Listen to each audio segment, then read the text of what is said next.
आज से मैं एक नया डोंगुआ स्टार्ट करने जा रहा हूँ और विश्वास करो आपको ये डोंगुआ बहुत ही ज्यादा पसंद आने वाली है। दरअसल इस डोंगुआ में एक कल्टीवेटर जो कि अपने यूनिवर्स अर्थ पे फ्यूचर में आ चुका होता है, जहाँ की सुपर हीरो रहा करते हैं। तो बस कहानी इसी के आसपास घूमती है और विश्वास करो इसका पावर लेवल बहुत ही ज्यादा है, मतलब हद से ज्यादा। तो इस कहानी की शुरुआत में हम अपने मेन कैरेक्टर को अपने स्वॉर्ड के साथ हवा में फ्लाई करते हुए देखते हैं। वहीं न्यूज रिपोर्टर अपने हेलीकॉप्टर से अपने कैमरामैन से बोल रहा होता है, तो कैमरा चालू है ना? आप लोग देख रहे हुए एक ग्लोबल लाइव ब्रॉडकास्ट। आज न्यूयॉर्क के सिटी के ऊपर 2 घंटे पहले एक अजीब सा लड़का काले कलर का अजीब सा कपड़ा पहने पता नहीं कहां से अपीयर हो गया, जिसके काले लंबे बाल है और वो मानो इस तरह देखता हो जैसे कि नर्क से एक डेविल निकल कर आया हो। लेकिन मुझे एक चीज पता है जो कि आपको हैरान कर देगी, इसने बस 2 घंटे में हमारे 26 सुपर हीरो को एक लाइन से हरा दिया है। सेंचुरीज पहले हमारे सुपर हीरो ने मिलकर कई सारे डेविल्स को पूरी तरह समाप्त कर दिया था, लेकिन अब ये फिर से निकल आए हैं। वहीं उस न्यूज को देखकर बाकी सभी लोग बोल रहे होते हैं और खासकर लड़कियां, इसे देखो तो जरा, मैं तो इसके लिए चीयर करना चाहती हूँ। हाँ, और अपने सुपर हीरोज के लिए भी। वैसे ही हम सिटी के एक बिल्डिंग के छत के ऊपर एक साइड से सुपर हीरो को देखते हैं जो कि वहाँ काफी स्टाइल में चॉकलेट बिस्किट खाने के बाद उसे उस बिल्डिंग से नीचे फेंक देता है, जिसके बाद वो भी उस बिल्डिंग से नीचे कूद जाता है और हमें पता चलता है कि ये तो एक आयरन मैन है। मतलब बिल्कुल उसी की तरह ये भी अपना सूटअप करता है और ये सीक्वेंस बिल्कुल एवेंजर्स की तरह लग रही होती है, जिसके बाद वो एकदम सुपर हीरो लैंडिंग करने के बाद वहाँ से उड़ के चला जाता है। वैसे ही हमारा सीन उसी रिपोर्टर के ऊपर फिर से जाता है जो वहाँ बोल रहा होता है, लगभग आधे घंटे बीत चुके हैं, क्या लगता है अब इसका सामना करने कौन सुपर हीरो आने वाला है? उतने में ही वही सुपर हीरो वहाँ पर आ जाता है, जिसे देखकर वो सभी लोग चौंकते हुए बोलते हैं, वो व्यूअर्स देखो कौन आया है, ये सुपर हीरो का सुपर हीरो प्लास्टिक मैन। और भाई नाम खैर वो आगे बताता है, मुझे विश्वास नहीं हो रहा कि ये यहाँ आया है, ये सेमी डिवाइन सुपर हीरो दुनिया का 15वां सबसे ताकतवर सुपर हीरो यहाँ इसका सामना करने आएगा। मैंने इसकी बिल्कुल भी उम्मीद नहीं की थी। प्लास्टिक मैन ने जब से अपना सुपर हीरो डेब्यूट दिया है तब से इसके पास काफी खतरनाक एबिलिटीज है। ये जवान लड़का अब बहुत परेशानी में पड़ने वाला है, तो चलो 3 सेकंड के लिए इसके लिए मौन व्रत रखते हैं। तभी हमारा मेन कैरेक्टर उसे ग्रीट करते हुए काफी शांति से बोलता है, मैं जुआन झो सेलेस्टियल सेक्ट का लीडर हूँ, क्या मैं पूछ सकता हूँ आखिर तुम कौन हो, ये जगह कौन सी है? लेकिन तो वो प्लास्टिक मैन बिना कोई जवाब दिए ही वहाँ अपने आर्मर को बूट अप करने लग जाता है। सूट का पावर बढ़ाओ, maximum power increase, attack charging. वैसे ही वहाँ खतरनाक क्रैकलिंग थंडर गरजने लगती है, जिसे देखकर वो रिपोर्टिंग करते हुए बोलता है, ओह देखकर ऐसा लगता है कि वो डायरेक्ट ही अपना सिग्नेचर मूव चढ़ने वाला है। मैंने देखा था उसके बस यही सिंगल अटैक में जमीन के 300 मीटर तक गड्ढे हो जाते हैं। कोई भी इस मूव का सामना नहीं कर पाया है या फिर बिना खरोच के बाहर निकला हो। वहीं वो अपना अटैक पूरी तरह चार्ज करते हुए अपने हीरो की तरफ बढ़ते हुए बोलता है, डुएल का बस एक नियम होता है, जो जितना ज्यादा बातें करता है उसके हारने की संभावनाएं उतनी होती है। और वो उसके तरफ हमला करने के लिए बढ़ जाता है, जो देखकर अपना हीरो इरिटेट होते हुए बोलता है, लगता है तुम्हें इंसानी भाषाएं समझ में नहीं आती। और उसके बस एक थप्पड़ चढ़ते ही, लिटरली सिर्फ एक थप्पड़ में ही उसके अंजर पंजर ढीले करते हुए वो गिरते हुए डायरेक्ट न्यूयॉर्क सिटी के बीचों बीच गिरता है। जो देखकर रिपोर्टर बोल रहा होता है, क्या एक पल में ही? जल्दी प्लास्टिक मैन के लिए मदद भेजो। जो सब देखकर वहाँ अपना हीरो बोल रहा होता है, ये सब क्या है? मैं तो यहाँ बस दिशा पूछने आया था और ये सब खुद ही अपने मौत के तलाश में आ रहे हैं। लेकिन वो रिपोर्टर भी धीरे धीरे अपने हीरो से इम्प्रेस होते हुए बोलता है, ओह बहुत ही ताकतवर, बहुत ही ताकतवर। इसने प्लास्टिक मैन को सिर्फ अपने एक मूव में ही हरा दिया। लेडीज एंड जेंटलमैन, दुनिया का सबसे ताकतवर विलेन अब जन्म ले चुका है। और हमारे हीरो पे जूम करने के साथ हमें इस पृथ्वी के पहले की कहानी बताई जाती है। सदियों पहले हमारे ब्लू प्लैनेट को अंधकार में ढक दिया गया था। न जाने किस ब्रह्मांड से हमारे इस पृथ्वी के ऊपर अजीबोगरीब मॉन्स्टर अपीयर हो गए थे, जो कि हमारे इस ब्लू प्लैनेट को नष्ट करने लगे थे, तब तक जब तक कि हमारे पास हीरो अपीयर न हो गए। उनके साथ और जज्बे से उन्होंने इन सभी मॉन्स्टर को हरा दिया, जिसके साथ ही इस दुनिया में फिर से शांति कायम हो गई। और लगभग 11 साल बाद वो सभी हीरोज रिटायर्ड हो गए और उनमें से कुछ मॉन्स्टर उनके पेट बन गए। उनमें से कुछ हीरो तो अपनी जिंदगी जीने के लिए काम करना शुरू कर दिए। तभी उसका कैमरामैन बोलता है, अब कुछ भी मत बोलो, वहाँ देखो वो कौन है? जिसे देखकर वो रिपोर्टर बोलता है, वो ये तो एक लेजेंडरी हीरो है, द माइटी सुपरमैन। मतलब सुपरमैन के आगे माइटी लगा दिया इन्होंने। ये सच में एक लेजेंडरी सुपर हीरो है। ऐसे सुपर हीरो तो पब्लिक के बीच में आते ही नहीं। मुझे विश्वास नहीं हो रहा कि मैं अपनी आंखों से इन्हें लाइव देख पा रहा हूँ। मैंने ये उम्मीद नहीं की थी कि इतने हाई लेवल के सुपर हीरो यहाँ सामना करने आएंगे। ये बैटल काफी मजेदार होने वाली है। कि उसका कैमरामैन उसे साइड ढकेलते हुए बोलता है, बकबक करना बंद करो, तुम सामने का व्यू ब्लॉक कर रहे हो। वैसे ही हम अपने हीरो को देखते हैं जो उसे देखते हुए अपने मन में बोलता है, फिर से नहीं। और वो माइटी सुपरमैन पूरे चौड़ में उससे बोलता है, मैं अक्सर बातें करने के सिद्धांत को लड़ाई से ज्यादा महत्व देता हूँ। वैसे भी तुम मेरे मैच के हो ही नहीं। इसके कहने का मतलब वो इसके लेवल का नहीं है। अच्छा जी, तुमने भले ही प्लास्टिक मैन को हरा दिया हो, खैर हम दोनों अलग अलग डायमेंशन से हैं, तो क्यों ना तुम मेरे पेट बन जाओ, जिससे मेरी रैंकिंग और बढ़ जाएगी और मेरी काफी परेशानियां भी कम होंगी। मैं भी तुम्हारी शक्तियों की काफी सराहना करता हूँ। जो सुनकर वो रिपोर्टर बोलता है, लेडीज एंड जेंटलमैन, क्या आपने सुना? द माइटी सुपरमैन उससे लड़ना नहीं चाहता, बल्कि उसे अपना पेट बनाना चाहता है। अब सब कुछ उस जवान लड़के पे निर्भर करता है कि आखिर वो क्या डिसीजन लेता है। अगर वो इसके लिए मान जाता है तो माइटी सुपरमैन, और मैं बोलूँ तो द स्ट्रॉन्ग मैन, इसका रैंकिंग बहुत ही ऊपर चला जाएगा। लेकिन अपना हीरो जवाब देता है, पेट? क्या इसका मतलब फर्नेस से है? नहीं, मुझे माफ करना, मुझे इस सब में कोई दिलचस्पी नहीं है। लेकिन ये सुनकर वो गुस्से में अपना ऑरा रिलीज करते हुए बोलता है, तो ठीक है, जबकि तुम इसके लिए नहीं माने हो, फिर तो इस परेशानी को काफी आसानी से हल किया जा सकता है। जिसपे अपना हीरो बोलता है, वो कैसे? जिसपे वो अपना ऑरा रिलीज करके उसके तरफ हमला करने जाते हुए बोलता है, तुम्हें पीट पीट कर, जब तक कि तुम इसके लिए नहीं मान जाते। और वो उस पे हमला करे कि उतने में ही अपना हीरो बस एक छोटा सा मुक्का उसके ऊपर चढ़ देता है कि उतने में ही बेचारे स्ट्रेंथ में इनकी सारी हेकड़ी बाहर निकल जाती है और वो थूकता हुआ उसी हेलीकॉप्टर की तरफ बढ़ने लगता है। जो देखकर कैमरामैन और रिपोर्टर जल्दी से उस हेलीकॉप्टर से कूद जाते हैं और वो सुपर हीरो उस हेलीकॉप्टर को तोड़ते हुए प्लास्टिक मैन के सामने वाले बिल्डिंग को तोड़ते हुए उसके अंदर जाकर बेहोश हो जाता है। मतलब कि लेवल डिफरेंस देख रहे हो। और ये सब देखकर अपना हीरो बोलता है, इससे कोई फर्क नहीं पड़ता कि कौन सी दुनिया है, इस तरह के लोग हर जगह पाए जाते हैं। और वो भी वहाँ से चला जाता है। जो देखकर पैराशूट से कूदते हुए अपना रिपोर्टर बोलता है, वो जवान लड़का हमारे नजरों से ओझल हो गया। जरा कैमरामैन को देखो, वो अब भी रिकॉर्डिंग कर रहा है। इस हमले में हमारा प्लेन भी नष्ट हो गया। आखिर एग्जैक्टली यहाँ हुआ क्या और स्ट्रॉन्ग मैन के बारे में क्या? इसी के साथ ये एपिसोड यहीं पे समाप्त हो जाती है। नेक्स्ट एपिसोड की स्टार्टिंग में हम अपने हीरो को एक चट्टान के ऊपर बैठे हुए देखते हैं, जहाँ वो हमें बता रहा होता है, मेरा नाम यानसेन है, मैं 2663 साल का हूँ, मैं जुआनजो कॉन्टिनेंट का एक कल्टीवेटर हूँ, मैं इस दुनिया में 2 महीने से ज्यादा लंबे समय से हूँ और अब मैं इस जगह को थोड़ा थोड़ा समझने लगा हूँ। इस दुनिया को ब्लू स्टार के नाम से जाना जाता है और ये देखने में भी बिल्कुल नीले कलर के एक गोलाकार आकार का है। और मैं हमेशा इस बात के लिए कंफ्यूज रहता हूँ कि आखिर लोग यहाँ अपने तलवार और बांस का प्रयोग उड़ने के लिए क्यों नहीं करते, और नहीं जमीन पर उन्हें तेजी से दौड़ने के लिए किसी मैजिकल आर्टिफैक्ट की जरूरत है। मैंने उन्हें इसके लिए बस एरोप्लेन और कार्स कहते सुना है। और यहाँ की लड़कियां जब बाहर निकलती है वो तो पूरे कपड़े भी नहीं पहनती, उनके पैर यूं ही दिखते रहते हैं। मतलब समझ रहे हो। हालांकि यहाँ की स्पिरिचुअल एनर्जी काफी ज्यादा है, वरना तो मुझे समझ ही नहीं आता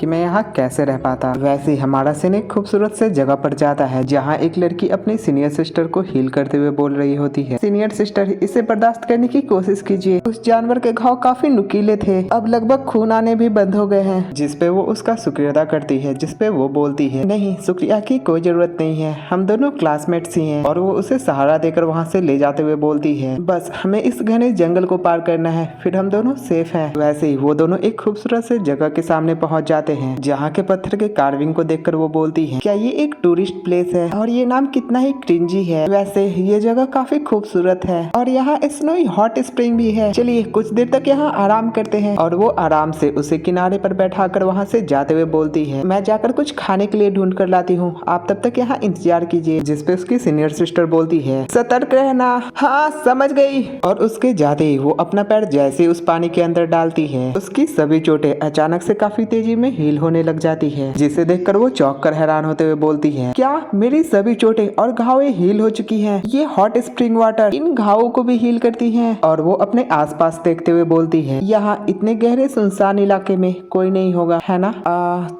तो क्यों ना। और वो अपने कपड़े उतारते हुए बोलती है, वैसे ये थोड़ा अजीब है, यहाँ आसपास में कोई वोल्केनो भी नहीं है, तो इतने सुनसान इलाके में ये हॉट स्प्रिंग आई कैसे? यहाँ तक कि ये तो घावों को भी हील करती है। और उसी हॉट स्प्रिंग में अपना यानसेन भी नहा रहा होता है। और वैसे ही धीरे धीरे वो दोनों एक दूसरे से अचानक से टकराने के बाद बोलते हैं, कौन है? और एक लड़के को देखकर तो वो लड़की जोरों से चिल्लाने के साथ यानसेन के ऊपर लगातार पत्थरों से हमला करने लग जाती है। लेकिन यानसेन अपने ऑरा से ही उन पत्थरों को साइड करते हुए उसके तरफ बढ़ने लगता है, जो देखकर वो घबराते हुए बोलती है, तुम कौन हूँ? आखिर तुम क्या क्या कर रहे हो? लेकिन अपना हीरो सख्त लौंडा की तरह उसके बगल से गुजर के अपना कपड़ा पहनते हुए बोलता है, लड़की जबकि तुम गलती से भूले भटके यहाँ आ गई हो तो जल्दी से यहाँ से चली जाओ। उतने में ये चिल्लाने की आवाज सुनकर उसकी जूनियर सिस्टर भी वहाँ आ गई थी, जो यानसेन की बात सुनकर बच्चों की तरह उसके ऊपर चिल्लाते हुए बोलती है, क्या यहाँ से चले जाओ? आखिर हमें यहाँ से बाहर निकालने का अधिकार तुम्हें किसने दिया? जिसपे यानसेन बोलता है, क्या यहाँ आते समय तुमने उस पत्थर के ऊपर लिखे नाम को नहीं देखा? ये मेरा घर है। जिसे एहसास कर वो बोलती है, ओ तो ये तुम्हारा घर है, हमें लगा कि ये कोई टूरिस्ट प्लेस है। तो अब तुम्हें पता चल गया ना। जिसपे वो लड़की पानी से निकलते हुए बोलती है, सियाओइंग मेरे कपड़े पकड़ाने में मेरी मदद करो, चलो यहाँ से चलते हैं। वैसे कुछ देर बाद वो बोलती है, आखिर हम इतनी जल्दी में यहाँ से जा ही क्यों रहे हैं? क्यों ना हम यहाँ रुककर कुछ देर आराम करने का पूछे? वो देखकर पूरा आदमी नहीं लग रहा है, वो हमें चोट नहीं पहुँचाएगा। जिसपे वो लड़की बोलती है, उसका इरादा हमारी मदद करने का नहीं है, तो आखिर हम क्यों ही उससे इतना चिपक के रहे? और यार अभी तक के इस सीरीज में ये छोटी लड़की ही मुझे दिमाग वाली लगी। उतने में वहाँ हेलीकॉप्टर से फिर से वही रिपोर्टर और कैमरामैन आते हुए बोलते हैं, वो देखो वो रहा, हमने उसे ढूंढ लिया। यही वो जवान लड़का है जो कि कई सारे सुपर हीरोज को हराकर अचानक से बिना किसी सबूत के गायब हो गया, और आज हमने इसे इस खूबसूरत से चोटी पर ढूंढा है। तो अब इस बच्चे का सामना करने कौन सा सुपर हीरो आने वाला है? वैसे ही उसी हेलीकॉप्टर में बैठे एक सुपर हीरो से वो बोलता है, इतना काफी था ना होजिया सुपर हीरो। जिसपे वो सुपर हीरो बोलता है, हाँ एब्सोल्युटली परफेक्ट, जब तक कि मैं अपने ओपोनेंट को जितना ज्यादा ताकतवर दिखा सकूं और उतनी ही जल्दी सेकंड में मैं उसे मसल दूं, तो मैं और भी ज्यादा ताकतवर दिखूंगा। जिसपे वो रिपोर्टर बोलता है, तो क्या हम आपकी टीम के आने का इंतजार करने वाले हैं? जिसपे वो हेलीकॉप्टर से कूदते हुए बोलता है, नहीं मैं पहले जाकर उससे मिलने वाला हूँ। और वो भी एकदम धमाकेदार सुपर हीरो लैंडिंग करता है, लेकिन वहाँ पे कोई भी रिएक्शन नहीं आता। तभी वही छोटी लड़की खुश होते हुए बोलती है, वो हम बच गए। और वो बस जा ही रही थी कि वो उसे रोकते हुए बोलती है, क्या तुम्हें दिखाई नहीं दे रहा वे लोग लड़ने वाले हैं, वहाँ मत जाओ। और साथ ही अपने मन में बोलती है, जरा सोच कर देखो तो दुनिया का जाना माना टॉप 10 सुपर हीरो इससे लड़ने आया है। आखिर कौन है ये बच्चा, और इसने अपनी रैंकिंग इतनी ज्यादा कैसे बढ़ा ली कि दुनिया का 10वां सबसे ताकतवर सुपर हीरो इसका सामना करने आया है। उतने में ही वही हुआ जिया सुपर हीरो बोलता है, मैं लगभग 1 महीने से तुम्हें ढूंढ रहा हूँ। मैं मानता हूँ तुम ताकतवर तो हो क्योंकि तुमने प्लास्टिक मैन और औरों को हरा दिया, लेकिन तुम्हारा ये एरोगेंट लुक मुझे काफी गुस्सा दिला रहा है। और वो ऐसा इसलिए बोल रहा होता है क्योंकि यानसेन उसे थोड़ा भी भाव नहीं दे रहा होता। मैं उड़ नहीं सकता, लेकिन इस जमीन पे मैं उन सभी को धो सकता हूँ। दूसरों को कम आंकना तुम्हें भारी पड़ सकता है ब्रो। चुप हो जाओ। वहीं वो अब भी बोले जा रहा होता है, तुम भी उड़ सकते हो ना? अगर तुम मुझसे फेयरली इस जमीन पे लड़ते हो तो मैं पहले के 3 मूव तुम्हें चलने दूंगा। और वो ये बोलता ही है कि यानसेन उतने में ही काफी तेजी में दौड़कर उसके पास आकर एक लात उसके ऊपर जड़ देता है, जिससे तो बेचारा काफी दूर उड़कर जाकर गिरता है। वहीं यानसेन बोल रहा होता है, आखिर तुम सभी पहले बातों को सुनते क्यों नहीं? और यार इससे तो मैं भी एग्री करता हूँ। और उस खतरनाक से हमले को देखकर वहाँ के सभी लोग चौंक जाते हैं, लेकिन वो होजिया सुपर हीरो फिर से काफी स्टाइल में खड़ा हो जाता है। तभी इंग बोलती है, सीनियर आपने ये देखा ये कितना तेज था? जिसपे वो बोलती है, हाँ हालांकि ये स्नीक अटैक था, लेकिन ये काफी तेज था। ये स्पीड और पावर लेवल 7 को भी पार कर जाता है। आखिर इस अर्थ पे ये कहाँ से आया है, और ऊपर से इसके पास इतनी इनक्रेडिबल सुपर पावर कैसे हो सकती है? और इसी के साथ ये एपिसोड यहीं पे समाप्त हो जाती है। नेक्स्ट एपिसोड की भी स्टार्टिंग वहीं से होती है, जहाँ सियाओइंग बोलती है, ऐसा लगता है इसके पास भी जीतने के अच्छे मौके हैं। जिसपे सीनियर बोलती है, कुछ कहा नहीं जा सकता,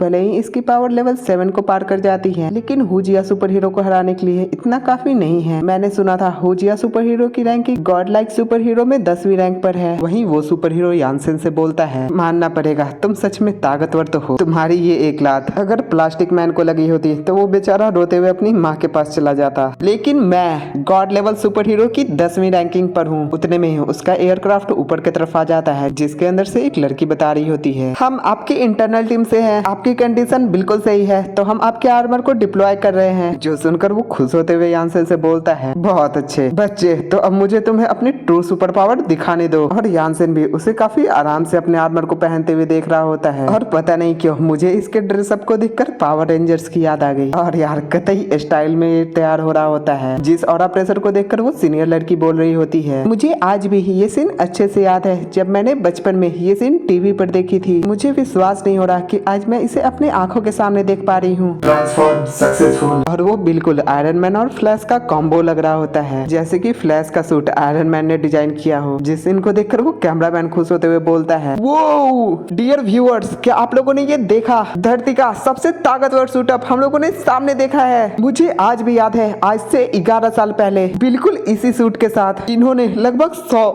100 से भी ज्यादा सुपर विलेंस को हराया था। और जरा सोच कर देखो, इस लड़के ने हमारे सुपर हीरो को उसके आर्मर पहनने पे मजबूर कर दिया। ये लड़ाई सच में काफी जबरदस्त होने वाली है। और उन दोनों के आमने सामने आते हुए वो सुपर हीरो बोलता है, ऑलराइट, इस फाइट को कंटिन्यू करते हैं। जो सुनकर वो सभी चौंक जाते हैं और यानसेन भी अपने स्वॉर्ड को समन करते हुए बोलता है, ठीक है, फिर तुम इतना जिद कर ही रहे हो तो मैं तुम्हारे इस चैलेंज को स्वीकार करता हूँ। हेवन सैक्रिफाइसिंग स्वॉर्ड, आ जाओ। और उसके तलवार पास आते ही वो बिल्कुल कल्टीवेटर्स की तरह डुएल के रीति रिवाजों के साथ अपना वहाँ पे इंट्रोडक्शन देता है। मैं यानसेन, हेवनली गॉड सेक्ट का लीडर, तुमसे गाइडेंस की अपेक्षा करता हूँ। जो सब देख सुनकर वो सुपर हीरो खुश होते हुए बोलता है, ना, अब ये मुझे धीरे धीरे पसंद आने लगा है, तो चलो हो जाए। और यार इसका बिहेवियर भी बिल्कुल फ्लैश की तरह है। अभी पहले के सुपर हीरो की तरह ये एरोगेंट नहीं है और वो फ्लैश की तरह दौड़कर यानसेन के ऊपर हमला करता ही है कि यानसेन डॉज करते हुए काफी आसानी से उसे उठाकर दूर फेंक देता है। उसके साथ ही उन दोनों के बीच काफी तेजी में भागम भाग लड़ाई शुरू हो जाती है, जहाँ तो यानसेन काफी आसानी से उसका सामना कर पा रहा होता है। लेकिन इस तगड़े से लड़ाई को देखकर वो हुजिया सुपर हीरो खुश होते हुए बोलता है, फाइनली मुझे कोई मेरे टक्कर का मिला। ये हुजिया सुपर हीरो कभी इतना एक्साइटेड नहीं था। और वो बेचारा कुछ आगे बोल ही पाता कि यानसेन काफी तेजी में उसके पीछे आकर उसके कनपट्टे में एक रैप्टे जड़कर उसे जमीन के अंदर धसा देता है। जो देखकर वो लड़की और वो रिपोर्टर के साथ सभी लोग चौंक जाते हैं। तभी बेचारे रिपोर्टर को याद आता है कि उसे रिपोर्टिंग करनी है और वो एक्साइटेड होते हुए बोलता है, वो बहुत ही ताकतवर, बहुत ही ताकतवर। डियर व्यूअर्स, क्या आप सभी ने ये देखा? ये बैटल कितनी मजेदार थी, बिना किसी शक के 10 को बात ये काफी मजेदार लड़ाई थी। तभी फिर से वो फ्लैश काफी स्टाइल में उस जमीन से बाहर निकलता है, साथ ही अपने मन में बोल रहा होता है, अभी अभी क्या हुआ था? मुझे कुछ दिखा भी नहीं। ये साफ साफ काफी कमजोर लग रहा है, लेकिन इसकी प्रेजेंस से मुझे इतना खतरनाक डर का एहसास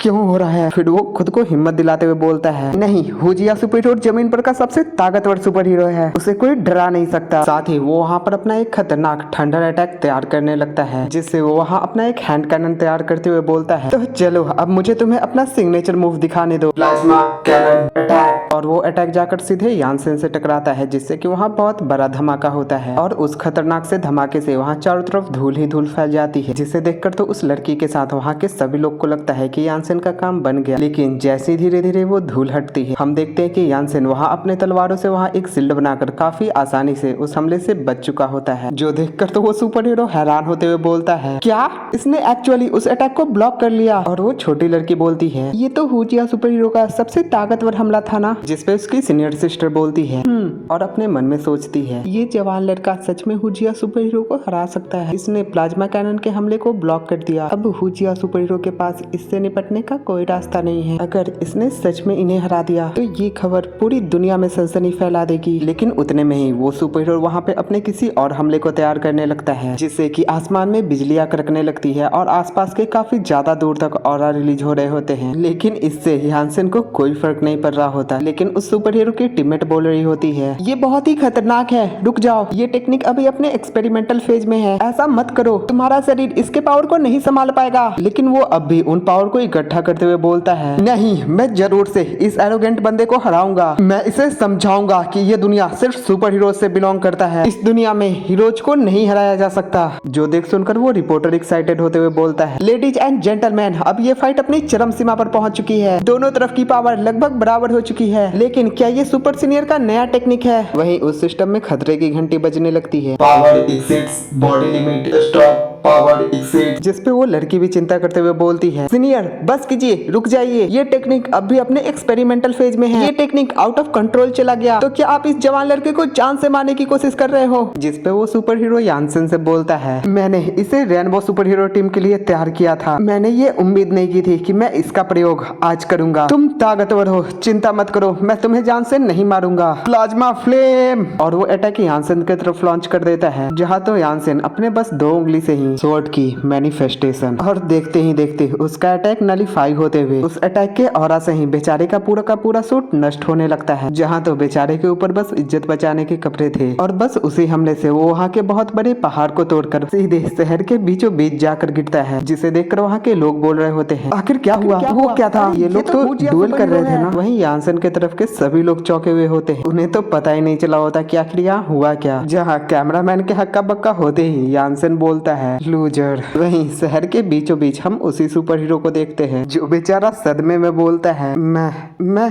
हार गया। वैसे यार अभी तक का ये सबसे मजेदार सुपर हीरो लगा है, मतलब कि इसका इंटेंशन बुरा नहीं था। और इसी के साथ ही ये धमाकेदार एपिसोड यहीं पे समाप्त हो जाती है। एपिसोड 4 की स्टार्टिंग में हम वहाँ यानसन को रात के समय बैठकर कल्टीवेशन करते हुए देखते हैं। वहीं सियाओइंग और उसकी सीनियर सिस्टर मछली पकाते हुए अपने में बात करते हुए बोलते हैं आखिर इस आदमी के साथ मसला क्या है, ये पूरे एक दिन से बिना कुछ खाए और बोले वहीं पर बैठा हुआ है, क्या इसे भूख नहीं लगती, जाओ उसे भी एक दे कर आओ। जिस पे सियाओइंग उसे एक मछली देते हुए बोलती है छोटे भाई तुम पूरे दिन से यहीं बैठे हो, लो इसे खा लो, तुम्हें भूख लगी होगी ना। जो देखकर तो यानसन भी उसके तरफ प्यार से देखने के बाद उसे डायरेक्ट मना कर देता है नहीं मुझे भूख नहीं है। जिस पे तो वो चिपक कर उससे बोलती है तुम हमारी दुनिया से नहीं हो है ना, तुम्हें कैसे पता। जिस पे वो बताती है क्या इसके लिए मुझे गेस करने की भी जरूरत है, तुम्हारी ताकत, तुम बिना किसी रुकावट के हमारी दुनिया में इधर उधर घूम रहे हो और इतनी ज्यादा ताकत होने के बावजूद किसी को इसके बारे में भनक तक नहीं। इसका सीधा मतलब है कि तुम हमारी दुनिया से नहीं हो, असल में तुम आए कहाँ से हो और तुम इतनी ज्यादा ताकतवर क्यों हो। और यार इन सवालों के अलावा फाइनली इस दुनिया में किसी ने तो यानसन से बात करी, जिसपे वो खुद के बारे में बताता है मेरा नाम यानसन है, मैं जुआनझो कॉन्टिनेंट से आया हूँ, मैं एक इमॉर्टल कल्टीवेटर हूँ। मैं 6 साल की उम्र में इमॉर्टल सेक्ट में ज्वाइन हुआ, 10 साल की उम्र में मैं मार्शल आर्ट के पीक पे पहुंच गया, 12 साल की उम्र में पीक की रिफाइनिंग पे और 17 साल की उम्र में ही मैंने वॉइड दाव को कल्टीवेट कर लिया। और जब मैं जवान हुआ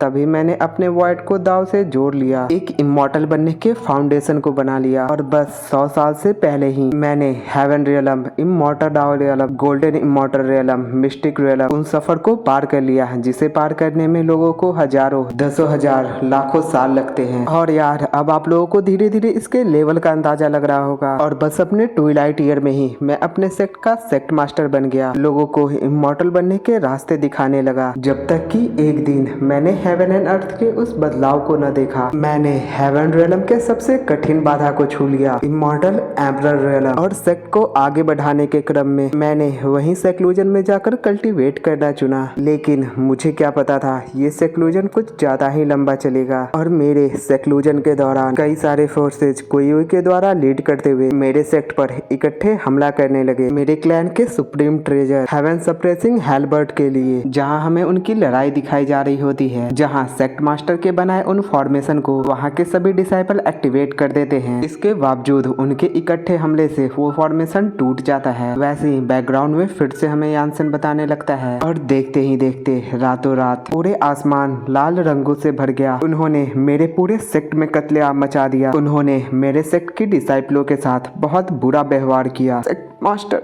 मुझे बचाइए। जिन डिसाइपलों ने दाव को समझ लिया था उन्हें प्रताड़ित करके उन्होंने उनके सर दरवाजे पर खड़े तौर पर लटका दिया। पूरे 300 सालों तक उन्हें सूर्य की किरणों के रोशनी के सामने रख दिया था। और तब जब मैं सेक्लूजन से बाहर आया, तब भले ही मैं half step immortal emperor realm में था, लेकिन जब मैं अपने नजरें घुमाता तो पूरे हेवन रियलम में कोई भी नहीं था जो कि मेरा सामना कर पाए। इसके बावजूद जब मैंने अपने सेक्ट को इस अवस्था में देखा, चारों तरफ कंकाले और मेरे डिसाइपलों के सब पड़े हुए थे, मैं अपने दिल के उस गुस्से को नहीं शांत कर पाया और बस मेरे एक हाथ उठाते ही मैंने उस पूरे इमॉर्टल रियलम के आधे से भी अधिक जीवित प्राणियों को नष्ट कर दिया। और मेरे इतने क्रूरता भरे बदले को देखकर उस पूरे ब्रह्मांड के सभी इमॉर्टल्स, डेमंस और मॉन्स्टर इकट्ठे होकर एक साथ ही एक ग्रेट मोमेंटम के साथ मेरे ऊपर हमला कर दिया। और अंततः 5 वनरेबल्स के सेक्रीफाइस के साथ मुझे इमॉर्टल लॉकिंग टावर टावर में बंद करके एक स्पेस रिफ्ट के द्वारा एक बहुत बड़े सेक्रीफाइस के साथ मुझे इस अनंत ब्रह्मांड में फेंक दिया, इस आशा में कि मैं वापस कभी न लौट सकूं। और जब मैं उठा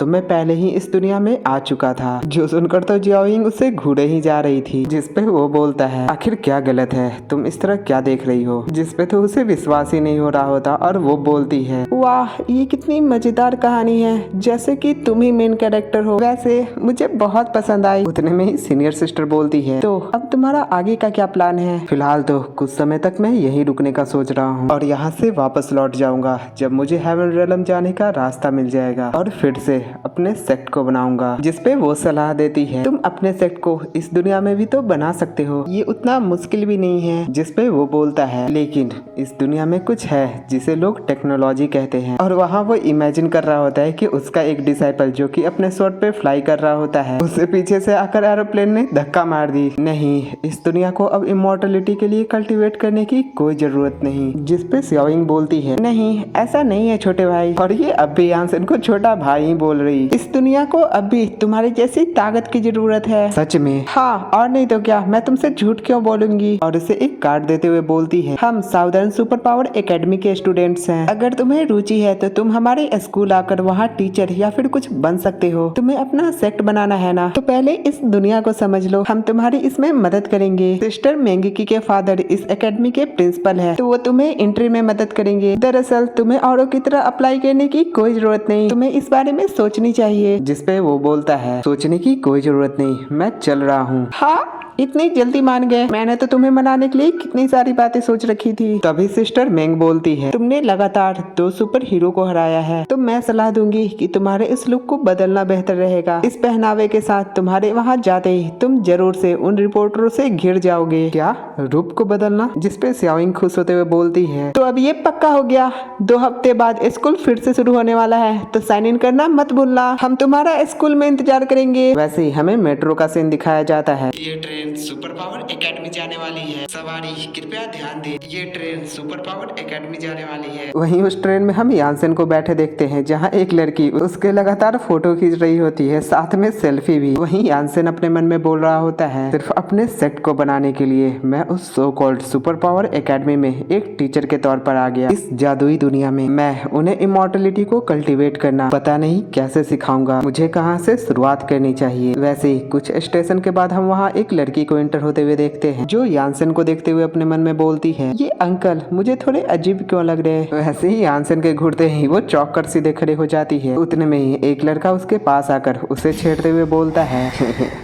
तो चले साथ में। और वो उसके साथ इस तरह से बदतमीजी कर ही रहा होता है, जहाँ यानसेन उसे देखते हुए बोलता है, कमीना कामुक आदमी, इस तरह के खुले जगह पर भी ये इस तरह से कर रहा है। तभी वो लड़की बोलती है, कौन है, अब कौन मेरी मदद करेगा। और यानसेन से मदद मांगते हुए बोलती है, कृपया मेरी मदद करो। जो सब देखने के बावजूद यानसेन अपने मन में बोलता है, जुआनजो कॉन्टिनेंट पे इतने समय बिताने के बाद मेरा एक्सपीरियंस बोल रहा है कि दूसरे लोगों के मामले में नहीं पड़ना चाहिए। जो सब दूर से एक लड़की कैमरे के द्वारा देखते हुए गुस्से में बोलती है, कमीना आखिर इसके साथ क्या गलत है, मैं कभी भी ऐसे आदमी को एक हीरो बनने नहीं दूंगी। और इस एपिसोड के समाप्त होते ही नेक्स्ट एपिसोड की भी स्टार्टिंग वहीं से होती है, जहां उसका असिस्टेंट उसे शांत करते हुए बोलता है, सिस्टर लान अभी गुस्सा मत होइए, ये ऊ मेंगेकी के द्वारा इंट्रोड्यूस किया गया है और इसने एक गॉड लेवल सुपर हीरो को हराया है, तो क्या ये इस एटीट्यूड के साथ हीरो लाइसेंस लेना चाहता है और एकेडमी में पढ़ाना चाहता है? बिल्कुल भी नहीं, एम्प्लॉयमेंट रेट ऐसी कम हो चुकी है, 80% चांस है कि इसने जरूर कोई झोलझाल किया होगा। एक गॉड लेवल सुपर हीरो को हराया तो क्या हुआ, मुझे इस कमीने के ताकत पर बिल्कुल भी विश्वास नहीं। नहीं, ऐसा नहीं हो सकता। आखिर क्यों नहीं हो सकता? जिन हीरो को टॉयलेट साफ करने के जॉब मिले हैं, वो थोड़े और पैसे खर्च करके हाइप क्यों नहीं बना सकते अपना? लेकिन दरअसल ये ऊ मेंगेकी के द्वारा इंट्रोड्यूस किया गया है, न जाने उसने कितने बेहतरीन सुपर हीरो को इंट्रोड्यूस कराया है, हम डायरेक्ट उसे रिजेक्ट नहीं कर सकते। क्या आप उस सब के बारे में भूल गई? मुझे इसके असली ताकत के बारे में कुछ भी नहीं पता और तुम सभी उसे थोड़ा और उकसाओ। जो सुनते ही वो लड़का यानसेन के ऊपर थूक देता है, जिसपे तो यानसेन के आंखों से गुस्से में रोशनी निकल रहे थे। जिसपे असिस्टेंट के थोड़ा डरने के साथ ही लान बोलती है, गुस्सा आ रहा है तो चलो अब मुझे अपनी असली ताकत दिखाओ। जिसपे तो यानसेन भी गुस्से में उसके तरफ बढ़कर उसके सामने जैसे ही खड़ा होता है, वो लड़की खुश होते हुए अपने मन में बोलती है, वाह तो ये ताकत है एक गॉड लेवल सुपर हीरो को हराने वाले की। लेकिन वहाँ तो यानसेन उसके ऊपर थूक कर शांति से वहाँ से चला जाता है, जो देखकर उन दोनों के चौंकने के साथ असिस्टेंट के चौंकते ही वहाँ सिस्टर लियाम का पारा हाई हो चुका था और वो गुस्से में अपने मुठिया उंगलियां खींचते हुए बोलती है, मैं अब इस कमीने को लंगड़ा लूड़ा बनाने वाली हूँ। मैंने अपनी जिंदगी में पहली बार इस तरह के सुपर पावर यूजर को देखा है। जिसपे तो उसे रोकने की कोशिश करते हुए बोलता है, सिस्टर लान आप ऐसा नहीं कर सकती, इसका कनेक्शन प्रिंसिपल की बेटी के साथ है। जिसपे तो उसे दीवार में धंसाते हुए बोलती है, मुझे जीवन में सबसे ज्यादा नफरत इन कनेक्शन से ही है। आज मुझे कोई नहीं रोक सकता। अगर आज मैंने उसे लंगड़ा लूड़ा नहीं बनाया तो मैं आज के आज शादी करके यहाँ से रिटायर हो जाऊंगी। और वो ठुमकते हुए गुस्से में वहाँ से चली जाती है। जो देखकर असिस्टेंट चिंता करते हुए बोलता है, वो अपना हथियार लेने जा रही है। खत्म हो गया, सब खत्म हो गया, जरूर से कोई मरने वाला है। नहीं, मुझे किसी भी तरह जल्दी करके उसे रोकना होगा। वैसे ही मेट्रो में हम उसी लड़के और लड़की को देखते हैं। जो लड़का भी दरअसल एक लड़की ही होती है। मैं भी असल में एक लड़की ही हूँ, आखिर उसने मेरे तरफ इस तरह का व्यवहार क्यों किया। जिसपे वो लड़की उसे शांत करते हुए बोलती है, सिस्टर है यहाँ पर, चुप हो जाओ। उतने में ही असिस्टेंट उनसे बोलता है, बड़बड़ करना बंद करो, सिस्टर लान गुस्से में है, वो अपना हथियार लेने गई है। तुम दोनों कैसे भी कर सिस्टर लान को रोको, मैं जल्दी से उस जवान लड़के को बचा कर आता हूँ, वरना तो हम सभी की नौकरी गई समझो। कैसे भी करके सिस्टर लान को अपने पास ही रोकना। और दरअसल वो असिस्टेंट भी एक सुपर हीरो होता है, जो कि अपने लंग के कैपेसिटी को बढ़ाकर वो भी जल्दी से वहाँ से चला जाता है। वैसे ही हम रास्ते में यानसेन को देखते हैं, जो अचानक से रुकते हुए बोलता है, अचानक से मुझे ऐसा क्यों लगा कि कोई मुझे घूर रहा है। ये मौसम, क्या फिर से यहाँ लड़ाई होने वाली है। और यार बंदे को पहले ही एहसास हो गया। उतने में वो असिस्टेंट भी जल्दी से यानसेन के पहुंचकर उसे रोकते हुए बोलता है, यंग मैन एक पल रुको। आखिरकार मैंने तुम्हें ढूंढ लिया। क्या तुम मुझे ढूंढ रहे हो? हाँ बिल्कुल, मुझे तुम्हें बताना था, हीरो टेस्ट था। और फिर इसी तरह जल्दी जल्दी बताने के बाद वो लास्ट में बोलता है, मेरा बोला वो हो गया। क्या तुम समझे मैं क्या कहना चाह रहा हूँ? जिसपे यानसेन बोलता है, ब्रदर तुम जो बोलना चाह रहे हो मैंने तुम्हारे एक शब्द भी नहीं समझे। अगर कुछ और नहीं है तो पहले मैं चलता हूँ। जिसपे तो वो अपना सर पकड़ के बोलता है, आखिर मैं तुम्हें अच्छे से क्यों नहीं समझा पा रहा? अगर ऐसा है तो मैं फिर से बोलता हूँ कि वैसे ही यानसेन उसे हील करने लगता है। जिस एबिलिटी को देखकर वो चौंक कर हैरान होते हुए बोलता है, हाँ आखिर ये क्या है? रुको, मेरी स्टेमिना रिकवर हो गई। ओह तो तुम एक हीलिंग टाइप सुपर हीरो हो। तो तुम बिल्कुल भी सिस्टर लाइन का सामना नहीं कर पाओगे। वो एक genuine combat type super hero है।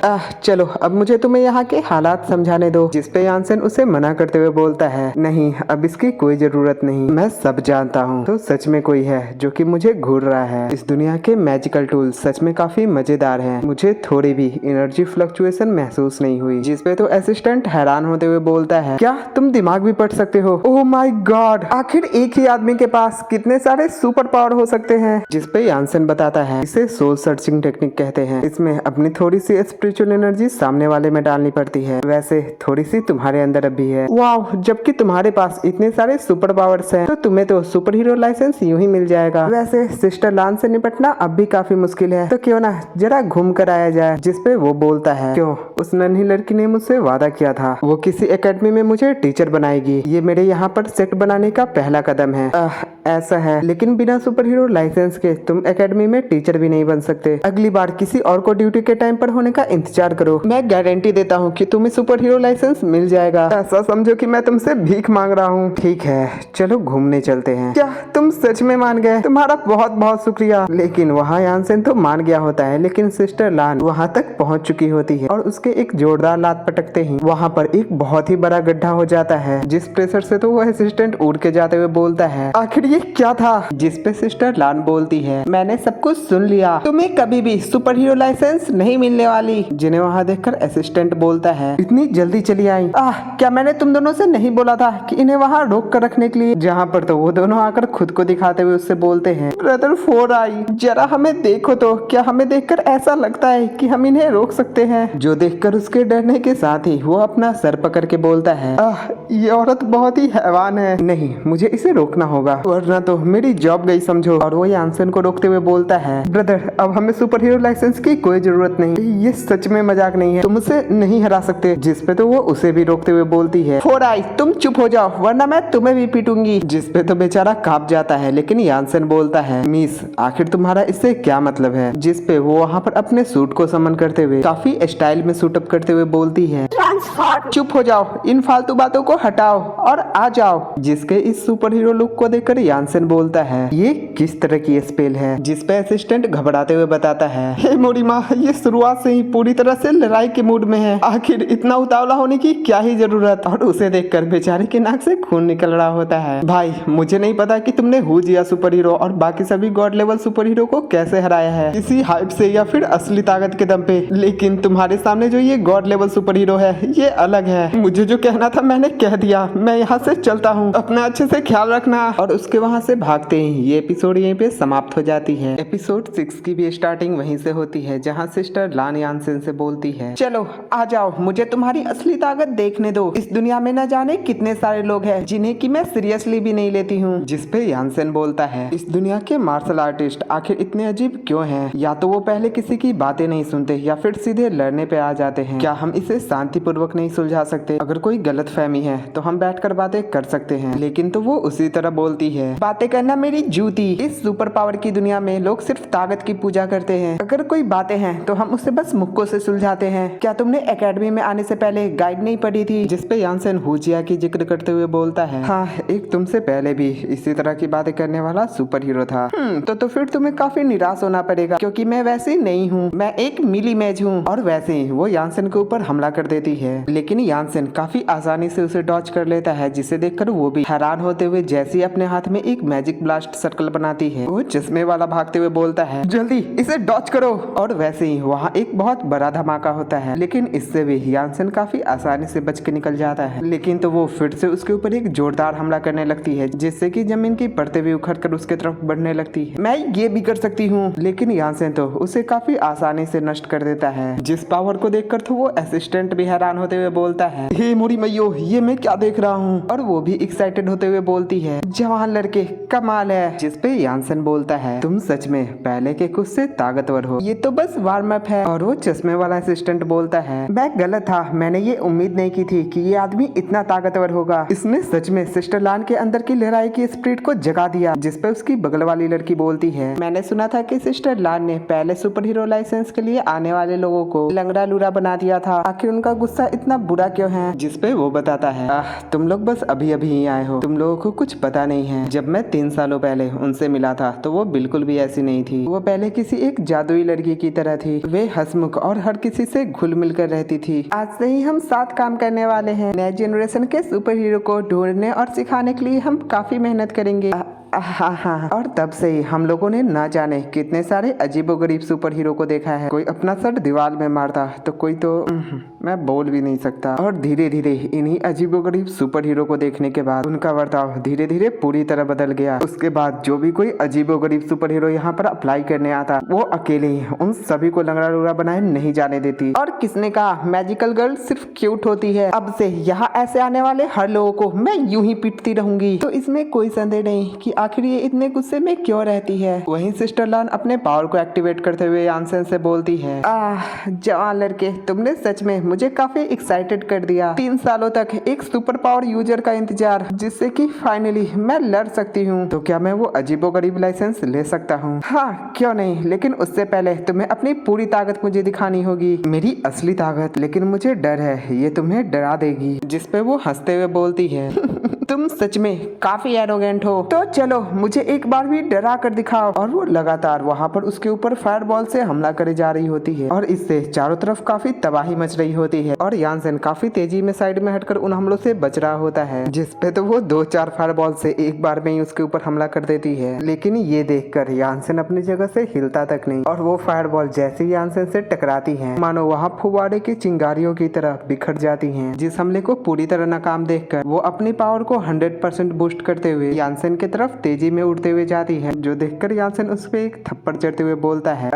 तो फिर मुझे माफ करना। और उसे बस एक जोरदार राप्टे में ही उसे काफी दूर फेंककर उसे जमीन में धंसा देता है। इमॉर्टल्स को यूं ही इस तरह की लड़ाई बिल्कुल पसंद नहीं, और इस हमले को देखकर वो दोनों बोलते हैं क्या सिस्टर लान इस हमले के बाद अब भी जिंदा होगी? और उसे दूर फेंककर धंसाने के साथ ही यानसेन उसी के पास जाता है। तभी सिस्टर लान बाहर निकलते हुए हीलिंग मैजिक सर्कल बनाते हुए खुद को हील करते हुए यानसेन यानसेन से बोलती है, कमीने कहीं के, तुमने मेरे इस खूबसूरत चेहरे पे हिट किया। और दूर से वो लड़की असिस्टेंट से पूछती है, ब्रदर फोर आई, आखिर ये सिस्टर लान की किस तरह की सुपर पावर स्किल है? जिसपे वो बताता है ये एक हीलिंग मैजिक स्पेल है, उन्होंने इसका प्रयोग काफी लंबे समय से नहीं किया। उन मॉन्स्टर से उन खतरनाक युद्ध के दौरान वो इन्हीं हीलिंग मैजिक का प्रयोग करके अपने टीममेट को बफ देती थी और वो खुद क्रिटिकल हिट या फिर अपने क्लोज रेंज मैजिक स्पेल का प्रयोग करके लड़ती थी। और इसी तरह सुपर हीरो के जीत के बाद उन्हें एक गॉड लेवल सुपर हीरो का टाइटल मिला। क्या वो इतनी ज्यादा ताकतवर है? ब्रदर फोर आई, आखिर तुम और तुम्हारी आवाज इस तरह कांप क्यों रहे हैं? जिसपे वो उसी तरह कांपते हुए बोलता है,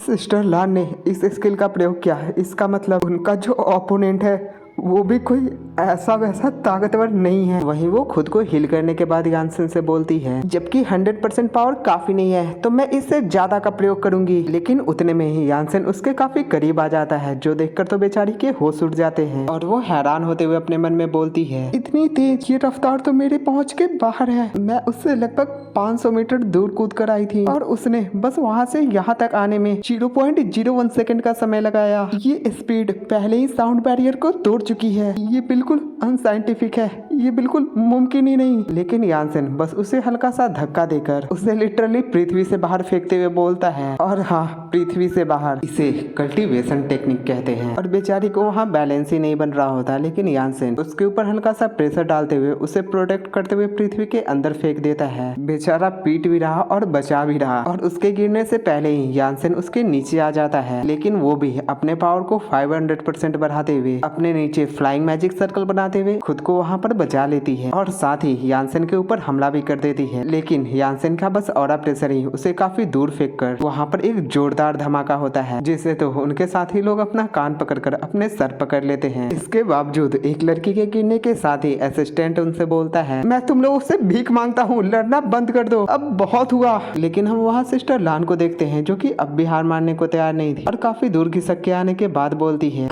बस थोड़ा सा चुक गया। वही हम यानसेन को देखते हैं, जो कि पृथ्वी के बाहर खड़ा होते हुए बोलता है, और यार क्या ही बैडएस लग रहा है, स्पिरिचुअल पावर 1000 स्लैश। और वहाँ वो पृथ्वी के बाहर से स्लैश करता है, जो कि उस पूरी सिटी को नीचे से तबाह करने लगती है। और वहाँ के हम पूरे जगह को देखते हैं, जहाँ पर चारों तरफ बहुत ही लंबे लंबे गड्ढे हो चुके थे, जबकि यानसेन ने अपने पावर को काफी ज्यादा कंप्रेस करके यहाँ पे हमला किया था और लिटरली पृथ्वी के बाहर जाकर। इसके बावजूद इसका इम्पैक्ट इतना ज्यादा था। और वो लड़की फोर आई से बोलती है, ब्रदर फोर आई, क्या तुम ठीक हो? हाँ, फिलहाल तो अगर मैं इस हमले से थोड़ा भी हिट होता तो मैं मारा जाता। और इस हमले को देखकर सिस्टर लान के भी पांव कांप जाते हैं और वो डर से कांपते हुए बैठकर बोलती है, कमीना कमीना कमीना कहीं का। तभी यानसेन उसके पास आते हुए उसे देखते हुए बोलता है, तो क्या मैंने तुम्हें डरा दिया? जिसपे तो बेचारी अपने डर के आंसू पोंछते हुए हिम्मत करके उससे बोलती है, नहीं, बिल्कुल भी नहीं, मैं तुमसे नहीं डर सकती, कमीने कहीं के। जिसपे तो यानसेन अपने हाथ बढ़ाकर उसे शांत करके सहारा देने की कोशिश करता है। लेकिन उतने में ही फोर आई बोलता है, सिस्टर लान, तुम दोनों लड़ना बंद भी करो, ये बच्चा एक मॉन्स्टर है। लेकिन तो वो अब भी हार नहीं मानी होती और बोलती है, मैं नहीं करना चाहती,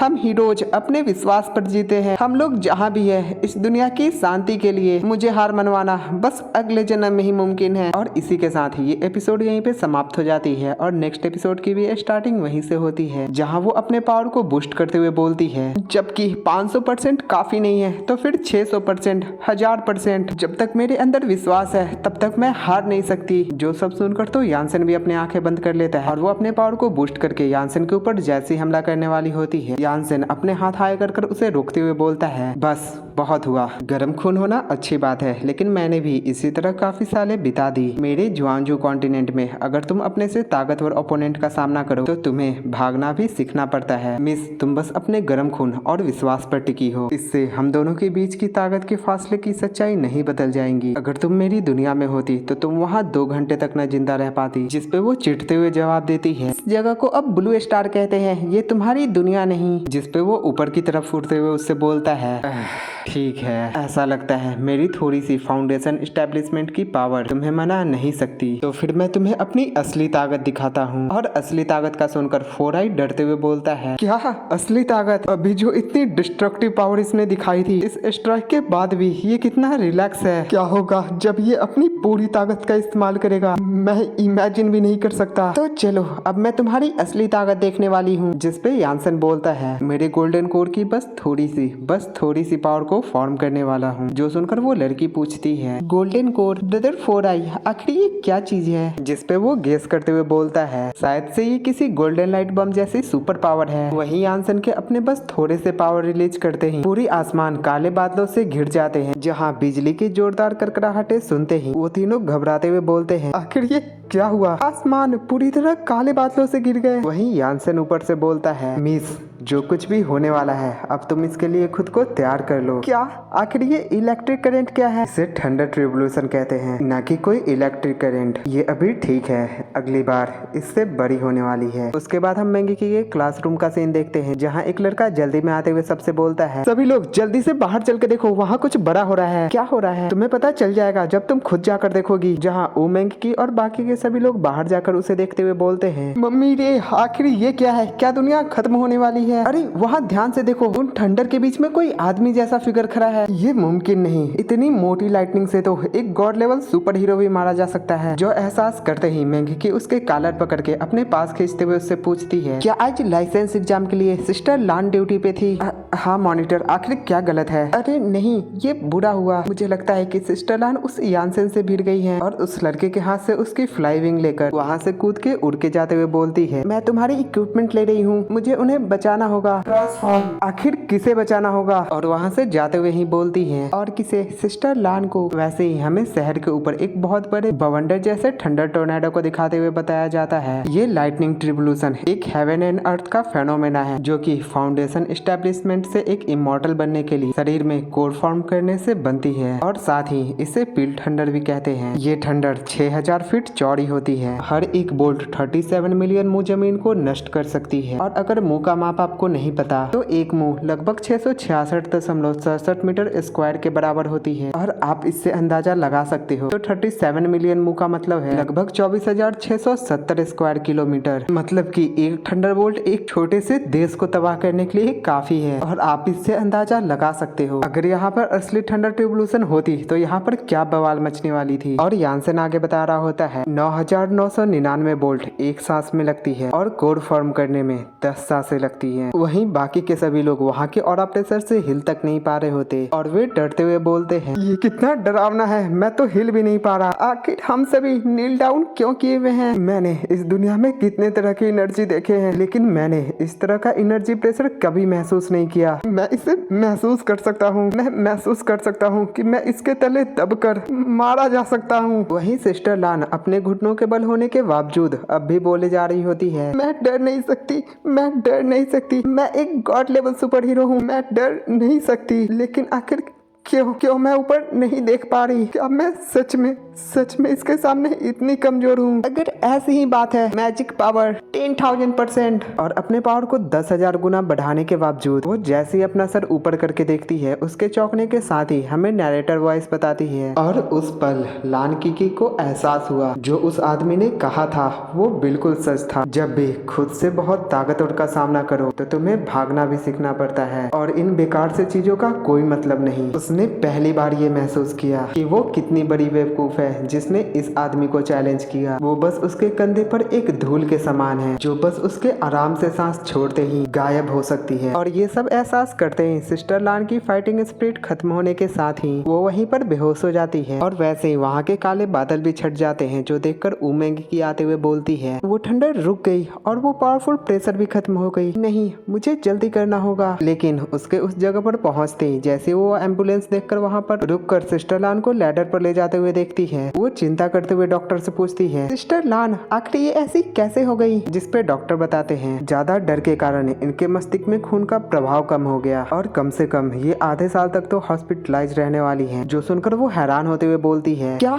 कम से कम आधे साल? सिस्टर लान भी एक गॉड लेवल सुपर हीरो है और आपके हॉस्पिटल में भी तो हजारों से ज्यादा high level healing power super hero है, तो क्या वे भी इन्हें हील नहीं कर सकते? जिसपे वो रिपोर्ट चेक करते हुए उसे बताता है नहीं, इन्होंने जो आइस सुपर पावर यूज किया है वो 10 साल में यूज किए सुपर पावर से कई गुना ज्यादा है और इतनी लड़ाई के बाद ये अब भी जिंदा है। ये किसी चमत्कार से कम नहीं है। और वो असिस्टेंट डरते हुए बोलता है, मॉन्स्टर मॉन्स्टर, ये एक मॉन्स्टर है। नहीं, मॉन्स्टर भी इसके जितने खतरनाक नहीं होते। लेकिन तो वो मेंगी यानसेन को जाकर डांटते हुए बोलती है, तुमने आखिर सिस्टर लान के साथ क्या किया? जिसपे तो बेचारा पीछे हटकर खुद की सफाई देते हुए बोलता है, हाँ, मुझे एक बुरा आदमी साबित कर रही हो। वही बहुत बेताब थी मेरी असली ताकत देखने के लिए और मैंने तो बस एक छोटा सा अपना गोल्डन कोर बनाया था। मुझे क्या पता था कि 2 लाइटनिंग बोल्ट और एक छोटे से ठंड गोल्डन कोर के ऑरा से ही वो इतना ज्यादा डर जाएगी। जिसपे बेचारी खुद को शांत करते हुए बोलती है, हालांकि मुझे थोड़ा भी समझ नहीं आया कि इसने आखिर कहा क्या, लेकिन इसके एक्सप्रेशन देख के मैं इतना तो समझ गई हूँ कि ये प्रिटेंड करने में काफी माहिर है।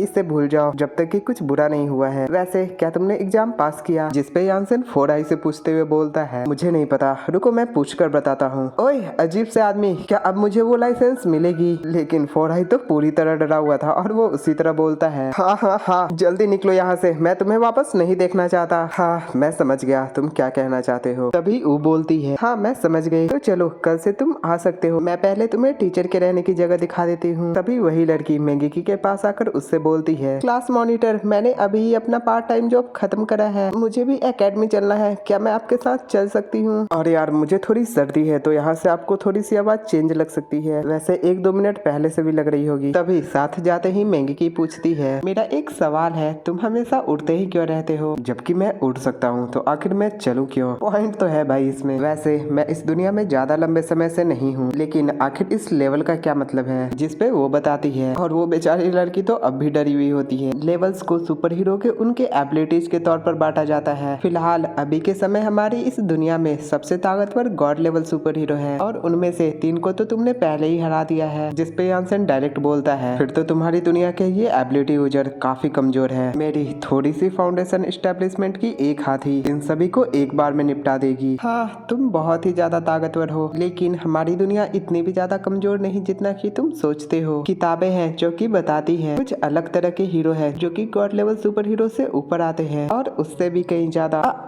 हाँ, उन्हें एंशिएंट सुपर हीरो कहते हैं। उनके एबिलिटीज हमसे अलग होते हैं। हम अपने उपकरणों और म्यूटेशन पर निर्भर करते हैं, लेकिन वे समय को कंट्रोल कर सकते हैं। और उसके बातें सुनते हुए यानसेन अपने कल्टीवेटर्स को याद कर रहा होता है। कुछ तो तारों और सूर्य की शक्तियों का भी प्रयोग कर सकते हैं, यहाँ तक कि कुछ तो अपने शक्तियों का इस्तेमाल करके हायर डायमेंशन की दुनिया भी बना सकते हैं। जो सुनकर आखिरकार यानसेन बोलता है, ये कुछ मजेदार है। मॉर्टल्स जो कि लॉज के पावर को अपने पास रखते हैं। अचानक से मुझे उनमें से एक को पकड़कर उनके ऊपर पढ़ने का मन कर रहा। तभी वो बोलती है, वे सभी लेजेंड्स हैं। हमारी इतिहास की किताब बताती है वे पृथ्वी के सबसे पहले मानव के समूह थे जिन्होंने अपने सुपर पावर एबिलिटीज को जगाया था। उन्हें हमारे जैसे सुपर पावर यूजर्स के एंसेस्टर्स माना जाता है और हमें ट्रांसफॉर्मर्स जैसे एक एंशिएंट सुपर हीरो को दिखाने के साथ ही ये एपिसोड यहीं पे समाप्त हो जाता है। नेक्स्ट एपिसोड की भी स्टार्टिंग वहीं से होती है जहाँ मेंकी बताती है उन एंशिएंट सुपर हीरोज को हम सुपर हीरोज का एंसेस्टर्स भी माना जाता है। तभी यानसेन बोलता है, ओह,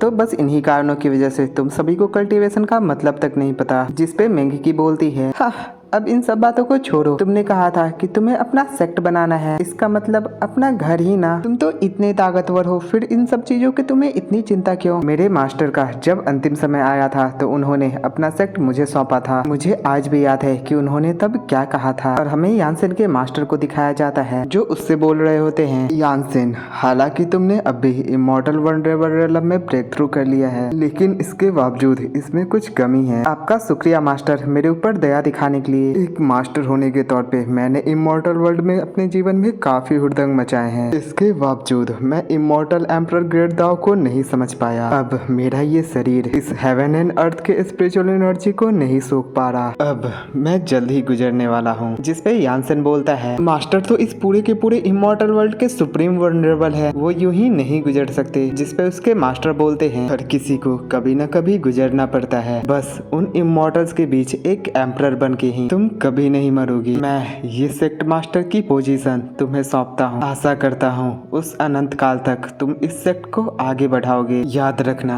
बिना किसी मतलब के किसी से लड़ोगे नहीं और न ही क्रूरता दिखाओगे। इमॉर्टल होने का मतलब दूसरों के लिए रास्ता दिखाना होता है। हाँ, मैं मास्टर की शिक्षा को हमेशा मानूंगा। तो फिर ठीक है, तुम यहाँ से अभी जा सकते हो। मास्टर को अभी थोड़ी नींद आ रही है और हम उसके मास्टर को वहाँ पर घायल देखते हैं। इसका मतलब कि उन्होंने यानसेन को अपनी पूरी बात नहीं बताई। वैसे हम प्रेजेंट टाइम में आते हैं। हाँ, तो यही वो सब बातें थी जो कि मास्टर ने मुझसे कही थी और अंततः मेरी ही कुछ लापरवाहियों के कारण वो सेक्ट पूरी तरह नष्ट हो गया और इसलिए मैं उस सेक्ट को फिर से बनाना चाहता हूँ, उस बूढ़े आदमी की आखिरी महान इच्छा पूरी करने के लिए। तभी उमेंग की बोलती है, और इसके अलावा क्या तुम्हारे पास कोई दूसरा रास्ता है? हाँ, उदाहरण के तौर पे मैं इस इमॉर्टल लॉकिंग टावर को पूरी तरह नष्ट करके एक अच्छी सी जगह ढूंढकर वहाँ पर एक नई दुनिया बनाऊंगा। एक नए तरह के मानव जिनके पास जन्म से ही ये गोल्डन कोर होंगे। सेक्ट को फिर से रिजरेक्ट करना बस 2 पल का काम है। और ये सब बातें सुनकर मेंग की हैरान होते हुए उससे पूछती है, क्या मानव बनाना? हाँ, लेकिन अगर मैं ऐसा करता हूँ मेरी खुद की शक्तियों से उन्हें पुनर्निर्माण करना, तो मेरे मास्टर को ये सब उतना अच्छा नहीं लगेगा। तुम मजाक तो नहीं कर रहे हो ना? एक पूरी की पूरी दुनिया बनाना, मानव बनाना, लाइफ फोर्स क्रिएट करना, जिसपे यानसेन बोलता है, नहीं मैं मजाक नहीं कर रहा। वनडरेबल्स अनगिनत ग्रेट वर्ल्ड्स बना सकते हैं। इमॉर्टल एम्परर्स के लिए गोल्डन कोर और नेचुरल सोल कल्टीवेटर्स बनाना कोई बड़ी बात नहीं है। और तुम लेवल देख रहे हो, अनगिनत ग्रेट वर्ल्ड्स बनाना। ग्रेट वर्ल्ड्स मतलब अपर रियलम, और आसान शब्दों में बोलूँ तो अनगिनत यूनिवर्सेस, लेकिन ये उससे भी ऊपर आते हैं। खैर, आगे मेंग की बोलती है, तुम हमारी दुनिया में किसी चीट के साथ आए हो ना? जबकि तुम इतना ही ज्यादा ताकतवर थे तो तुम्हें दूसरों के द्वारा सील कैसे कर दिया गया था? जिस पे यानसेन उन्हें बताता है, मैं हाल ही में सेक्लूजन से इमॉर्टल एम्परर बन के निकला था, तो मैं भी एक समय के लिए थोड़ा एरोगेंट हो गया था। और हमें उस समय का सीन दिखाया जाता है जहाँ सभी कल्टिवेटर्स और डेमंस और गॉड्स यानसेन के खिलाफ एकजुट खड़े थे। वहीं एक वनडरेबल एक पहाड़ पर पटके जाने के बाद बोलता है, ये इमॉर्टल्स के बीच एक लेजेंडरी एम्परर है। यहाँ से कम इमॉर्टल्स, डेमंस और मॉन्स्टर्स के वर्नेवल्स है, और इसने बस अपने एक थप्पड़ में ही 5 को मौत के घाट उतार दिया और 10 को बहुत बुरी तरह घायल कर दिया। और न जाने कितने अनगिनत लोग यहाँ पर घायल पड़े होंगे। कोई यूं, तुम कुत्ते के बच्चे, आखिर तुमने उस सेक्ट को नष्ट ही क्यों किया? रियलम अब खत्म हो गया, ये पूरा रियलम अब तबाह हो गया। और इतना कोसे और गाली खाने के बाद कोयू यानसेन को उकसाते हुए बोलता है, बच्चे तुम भले ही एक महान इमॉर्टल एम्परर बन गए होगे, लेकिन तुम अभी ओमनीपोटेंट नहीं हो। ये मेरा हेवन रियलम है जिसे बनाने में मुझे 2.5 बिलियन ईयर्स का समय लगा है। अगर तुम इसके अंदर एक बार चले गए तो चाहकर भी बाहर नहीं निकल पाओगे। और यार, यहाँ ओमनीपोटेंट, बिलियन ईयर्स, इस सब लेवल की बातें हो रही। तुम बुढ़े मेढक, तुम अब भी मुझे कैद करना चाहते हो, मेरे जैसे महान को? जिसमें वो अब भी उकसाते हुए बोलता है, अगर है हिम्मत तो आकर दिखाओ। जहाँ तो जोश जोश में वो उसके अंदर चला जाता है, जिसपे वही बुढ़ा इमॉर्टल बोलता है, क्या ये बच्चा इस जाल में इतनी आसानी से फंस गया? तभी कोई बोलता है, वैसे वो उस टावर को लॉक कर वहाँ पर एक स्पेसशिप से फेंकते हुए बोलता है, तुम सभी वनडरेबल्स वहाँ क्या कर रहे हो? इससे पहले कि वो बाहर निकल जाए, जल्दी आकर इस दुनिया के हर दरवाजे को बंद कर दो। और इस तरह अनजाने से मैं इस दुनिया में आ गया। वो उस हेवन रियलम को चाहे तो अनगिनत स्मॉल वर्ल्ड्स में छुपा सकते हैं, इसलिए